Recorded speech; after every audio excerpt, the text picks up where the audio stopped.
10 life-changing homemaking secrets I learned from Mrs. Beeton's book of household management.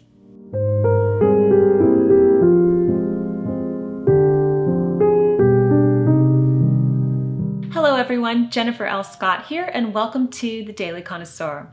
I have an ongoing homemaking series on my channel because I believe that homemaking is a true and beautiful art and something that everybody who lives in a home should practice. Now, I have already covered life-changing homemaking secrets from the Little House on the Prairie series, as well as the Secret Garden, and I can leave those videos for you down below. And this very special series continues today with Isabella Beeton's Book of Household Management.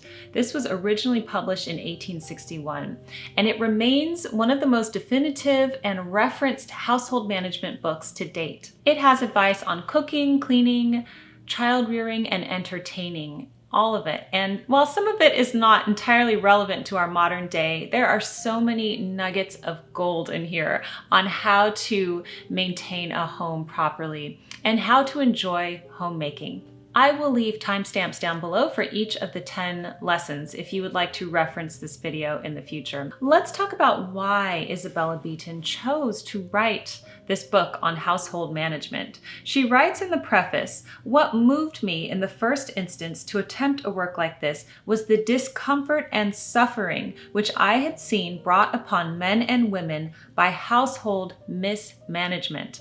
So she noticed that when a home was not run properly, the inhabitants of the home suffered. And isn't that the truth? Some things hold true always, even in the year 2021, that when your home is not running optimally, the inhabitants suffer, whether it's you or your children or whoever lives in the home. So we are going to go through the 10 life-changing homemaking secrets I pulled from this book. Life-changing homemaking secret number 1 that I learned from Mrs. Beeton's book on household management is that the homemaker's spirit will be seen through the entire establishment of your home. I'm going to read to you from page 1. This is called Chapter 1, The Mistress. And she writes, "As with the commander of an army or the leader of any enterprise, so is it with the mistress of a house. Her spirit will be seen through the whole establishment, and just in proportion as she performs her duties intelligently and thoroughly, so will her domestics follow her path." Who in turn is the homemaker? This is the year 2021. Anybody can be a homemaker. You do not have to be a woman to be a homemaker. If you have a home, it reflects upon you. Even if you're a man, your spirit will be seen through the whole establishment. So she's going to say mistress of the house, housekeeper here, but this can apply to both men and women. Also, something to note, she talks about servants in this book as well, as it was very common for people in England during this time to have household help and servants living in the home. Most of us do not have this, but we can still apply the lessons that she uses for them to ourselves. So have a listen to that. Your spirit as the homemaker will be seen through the whole establishment. So if this is the case, I want you to look around your home right now, whatever room you are in. What do you see? What does it suggest about your spirit running through the whole house?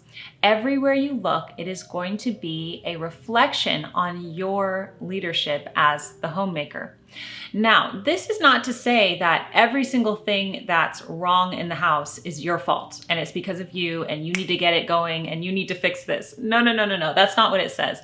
As we have established here, Mrs. Beeton has household servants. She has help doing this, okay? You are not to be the one person doing absolutely everything, slaving away after your family, and if it goes wrong, it's your fault. No. That's not what it says. But she equates the homemaker here to the commander of an army. You are in charge. You are the commander. So yes, it's true. If an army fails, then they do look to the commander. But that's because the leadership comes from you. But this doesn't mean that you have to do everything yourself. I hope that you deeply hear this, okay? So whether you can afford to hire someone to help you, whether you get all of your children to help you, your spouse, a significant other to help you, I want you to know that it doesn't all rest on your shoulders, but As you look through your home, your spirit will be reflected throughout the entire establishment. Life-changing homemaking secret number 2 is that the members of your household are perpetually dependent on you, the homemaker. She goes on to say that there are none which take a higher rank in our estimation than such as enter into a knowledge of household duties.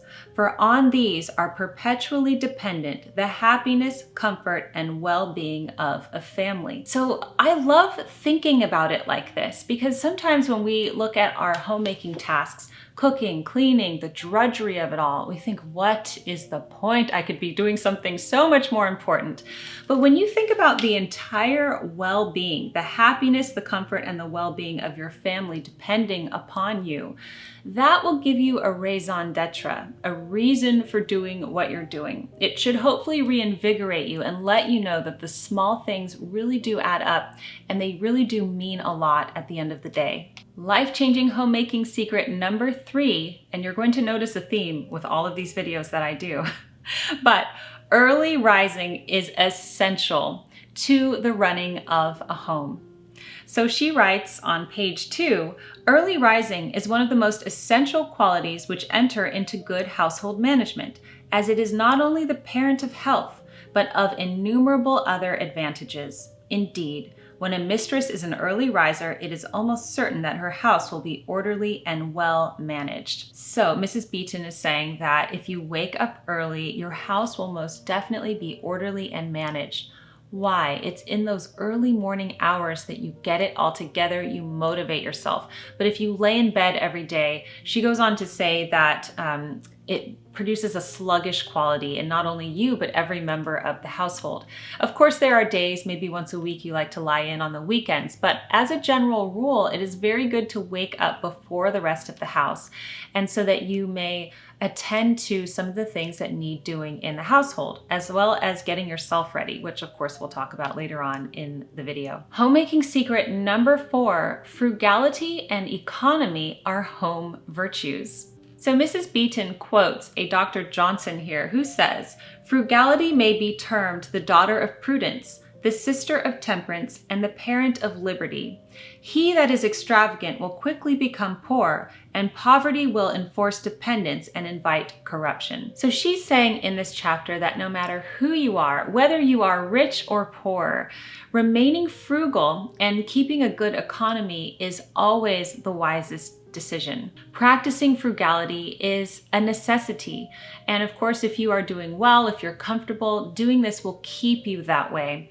But if you are doing well and then you start really spending your money and just start, redecorating the house, doing all your clothes, beauty treatments, new car, all of that, you're going to suffer in the long term. So remember what Dr. Johnson said, frugality is the daughter of prudence, the sister of temperance, and the parent of liberty. You will set yourself free if you adopt frugal practices early on in your life. Life-changing homemaking secret number 5 is that good temper should be cultivated by the homemaker, and this one definitely convicted me. She writes, good temper should be cultivated by every mistress, as upon it the welfare of the household may be said to turn. Indeed, its influence can hardly be overestimated, as it has the effect of molding the characters of those around her and of acting most beneficially on the happiness of the domestic circle. Every head of a household should strive to be cheerful. So this will definitely convict parents because it's not easy, and it's the constant 24/7 strain of parenting and running a home and working that can really affect our mood. And I am 100% guilty of this. I will be snappy, short, I will not be in a good mood, and I think a lot of women in particular might relate to this, even with hormonal changes throughout the month. But we should strive to have good temper. Look at the big picture again, look at your raison d'etre, and your mood does affect everybody in the family. They have that saying, if mama ain't happy, ain't nobody happy, and that is slightly true. So we should aim to look on the bright side, be positive and cheerful when we can, and trust me, I'm talking to myself just as much as I'm talking to you. Life-changing homemaking secret number 6 is that the dress of the homemaker should always be adapted to her circumstances. Okay, there is a section on dress here that is not relevant at all to 2021 because women dress very differently now than they did back then. But I'm going to read a little excerpt here and tell you what I think about it. She says, the dress of the mistress should always be adapted to her circumstances and be varied with different occasions. Thus, at breakfast, she should be attired in a very neat and simple manner, wearing no ornaments. If this dress should decidedly pertain only to the breakfast hour and be specifically suited for such domestic occupations as usually follow the meal, then it would be well to exchange it before the time for receiving visitors, if the mistress be in the habit of doing so.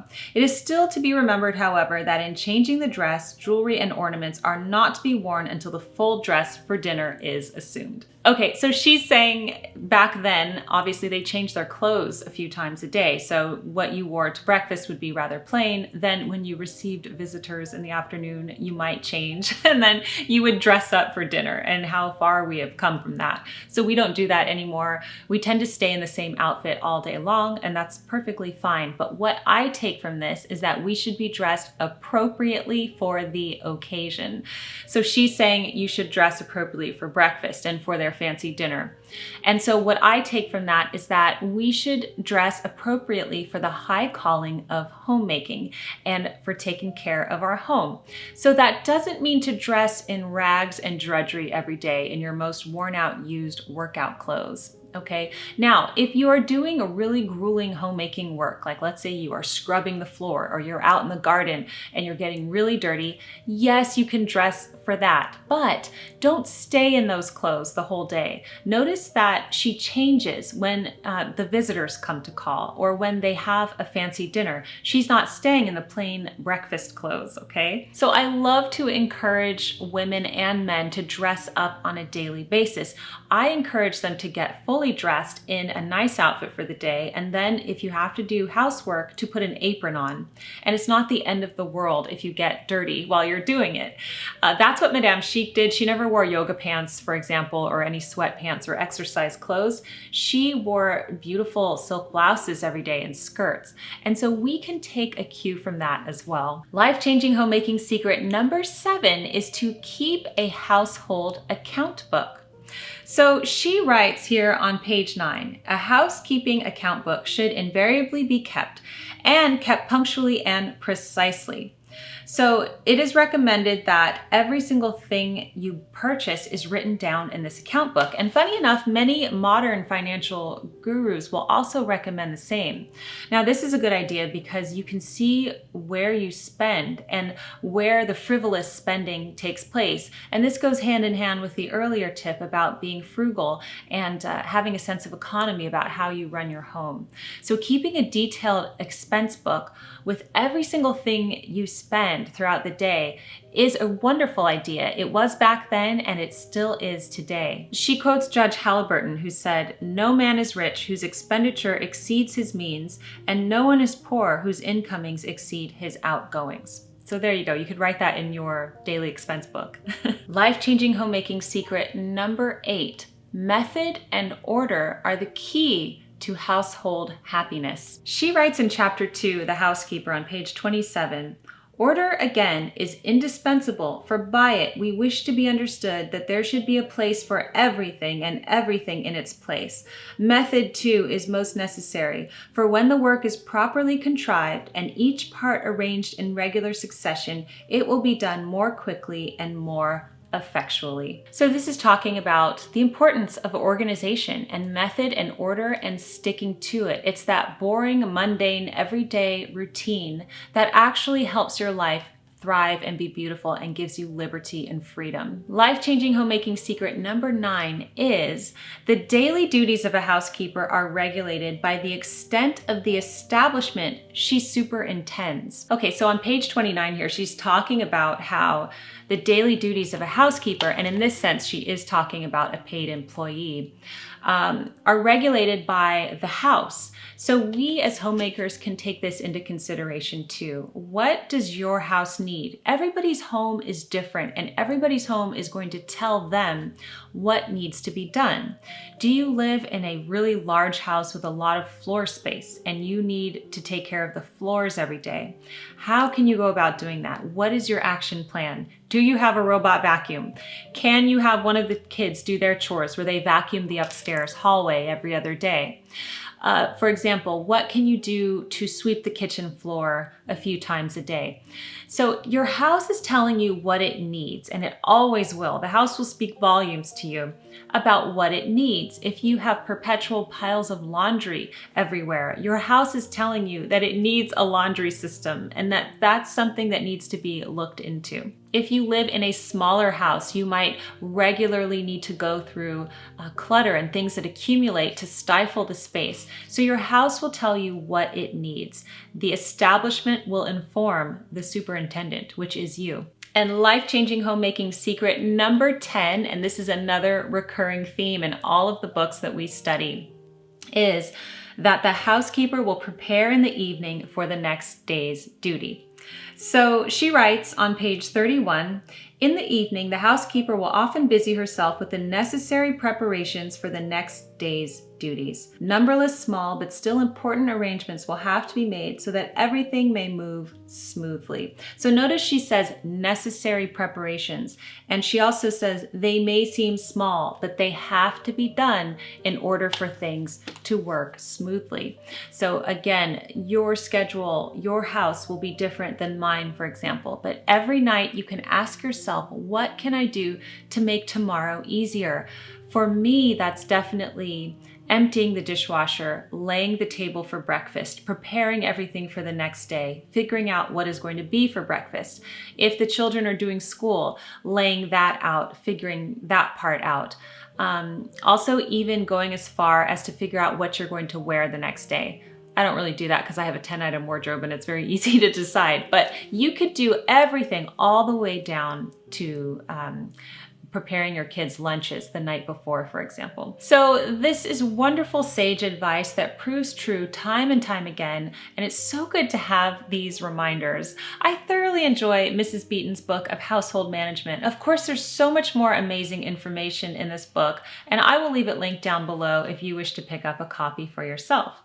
I truly hope that you enjoy this homemaking series that I have here on the Daily Connoisseur. If you do, I invite you to subscribe to my channel. It's absolutely free. And I thank you so much for joining me here. Don't forget to keep calm and remain classy, and I will see you in my next video. Goodbye.